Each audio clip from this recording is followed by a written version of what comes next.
Hello hi guys, how are you? ఎలా ఉన్నారు? ఏం చేస్తున్నారు? నా ఛానల్ని సబ్స్క్రైబ్ చేయొచ్చుగా, లైక్ చేయొచ్చుగా, కామెంట్ చేయొచ్చుగా, ఎందుకు చేయడం లేదు? వ్యూస్ అయితే చూస్తున్నారు, కానీ కామెంట్ అయితే చేయడం లేదు. తర్వాత సబ్స్క్రైబ్ చేయడం లేదు. ఎందుకు చేయడం లేదు? ప్లీజ్ సబ్స్క్రైబ్ చేయండి. సైకిల్ జర్నీ చేసేవాడిని, ముందు కార్ జర్నీ చేసేవాడిని, దాని తర్వాత సైకిల్ జర్నీకి వచ్చాను. ఆ సైకిల్కి కూడా నిన్న డ్యూటీలో లాస్ అయిపోయింది. ఈరోజు మా అంకుల్ దగ్గరికి వెళ్తున్నాను. రొమతియా టు సాల్మియా టు రొమతియా 4 కిలోమీటర్స్. నడుచుకుంటూ వెళ్ళేదానికి 45 మినిట్స్, మళ్ళీ రిటర్న్ వచ్చేదానికి 45 మినిట్స్ ఫ్రెండ్స్. ఇదంతా ముగించుకొని మళ్ళీ డ్యూటీకి రెడీ, మళ్ళీ డ్యూటీకి వెళ్ళాలి. దాదాపు ఈరోజు డ్యూటీకి బస్సులో వెళ్దాం అనుకుంటున్నాను. ఎందుకంటే ఇప్పుడే 4-8 కిలోమీటర్లు వాక్ చేశాను. తర్వాత డ్యూటీకి మళ్ళీ 4 కిలోమీటర్స్ వాక్ చేయాలంటే బాగోదు కదా. మళ్ళీ 10 అవర్స్ డ్యూటీ చేయాలి కదా కంటిన్యూగా, నాన్ స్టాప్గా.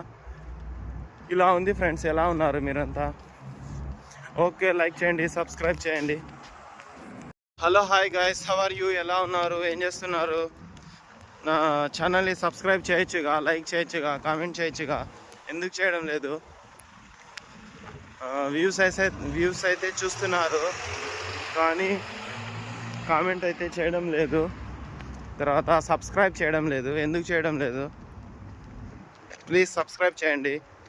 సైకిల్ జర్నీ చేసేవాడిని, ముందు కార్ జర్నీ చేసేవాడిని, దాని తర్వాత సైకిల్ జర్నీకి వచ్చాను. ఆ సైకిల్కి కూడా నిన్న డ్యూటీలో లాస్ అయిపోయింది. ఈరోజు మా అంకుల్ దగ్గరికి వెళ్తున్నాను. రొమతియా టు సాల్మియా టు రొమతియా 4 కిలోమీటర్స్. నడుచుకుంటూ వెళ్ళేదానికి 45 మినిట్స్, మళ్ళీ రిటర్న్ వచ్చేదానికి 45 మినిట్స్ ఫ్రెండ్స్. ఇదంతా ముగించుకొని మళ్ళీ డ్యూటీకి రెడీ, మళ్ళీ డ్యూటీకి వెళ్ళాలి. దాదాపు ఈరోజు డ్యూటీకి బస్సులో వెళ్దాం అనుకుంటున్నాను. ఎందుకంటే ఇప్పుడే 4-8 కిలోమీటర్లు వాక్ చేశాను. తర్వాత డ్యూటీకి మళ్ళీ 4 కిలోమీటర్స్ వాక్ చేయాలంటే బాగోదు కదా. మళ్ళీ 10 అవర్స్ డ్యూటీ చేయాలి కదా కంటిన్యూగా, నాన్ స్టాప్గా. ఇలా ఉంది ఫ్రెండ్స్. ఎలా ఉన్నారు మీరంతా? ఓకే, లైక్ చేయండి, సబ్స్క్రైబ్ చేయండి.